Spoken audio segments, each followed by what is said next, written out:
This week, I tried to make a unique shelf for the living room. Plus, we'll share a few of our favorite maker videos of the week. But first, it's time for a maker break.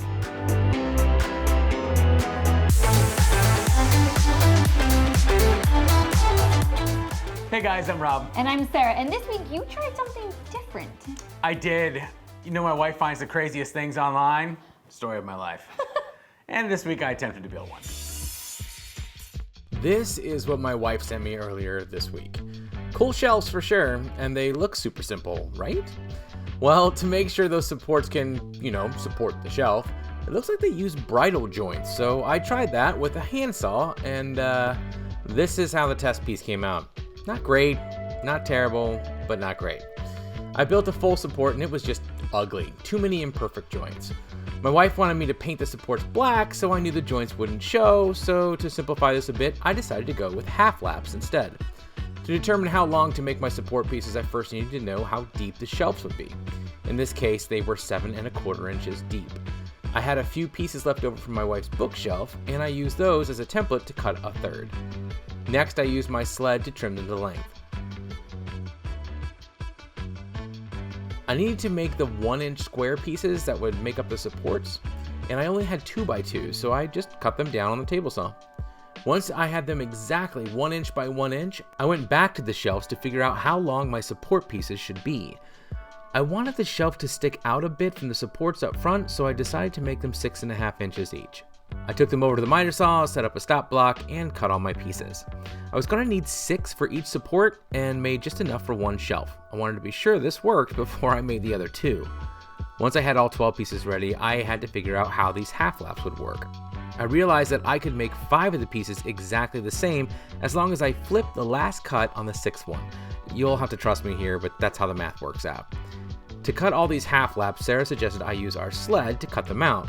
So we tried a few test pieces and they fit great, so that's what I did.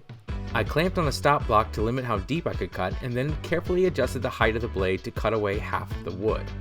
I wasn't thrilled with how close my fingers were getting to the blade, but hey, I had 10 when I was done. And look at that joint, so satisfying. I mocked up the pieces and they fit great.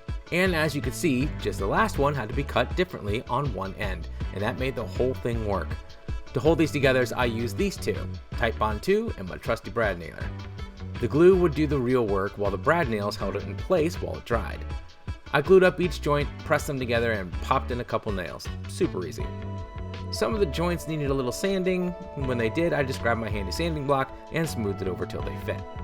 And there you have it. The joints are all tight and strong. Now I just had to make 5 more. I let the glue dry overnight and then headed back in to paint and finish. First, I sanded each piece and chipped off any excess glue. I pulled out some paper to protect the table and got my pieces ready to paint.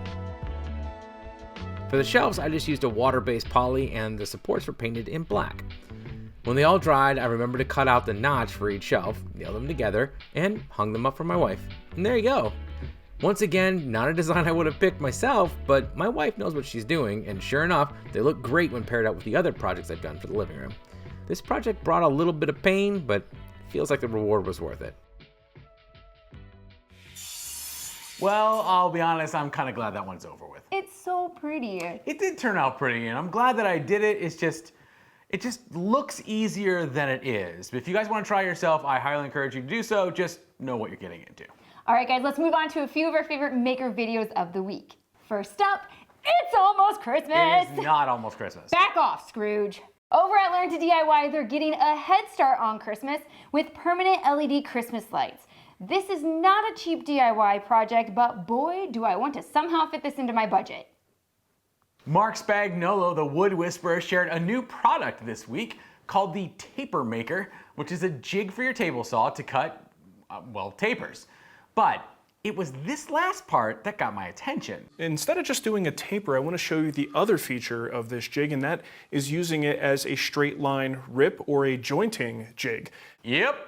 It can be used in place of a joiner to flatten the edge of a board, and as a guy without a joiner, sign me up.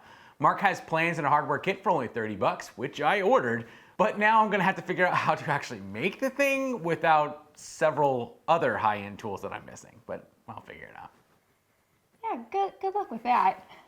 Last of all, Jay Bates built a set of adorable stairs for his cat. Do I really need to further sell this video to you? Just go watch it. Last week, Sarah built a beautiful rustic serving tray, which you can watch right here. Special thanks to Heart for sponsoring this episode and reminding us that we can make anything we can imagine if we do it with heart. All right, break's over. Let's make something.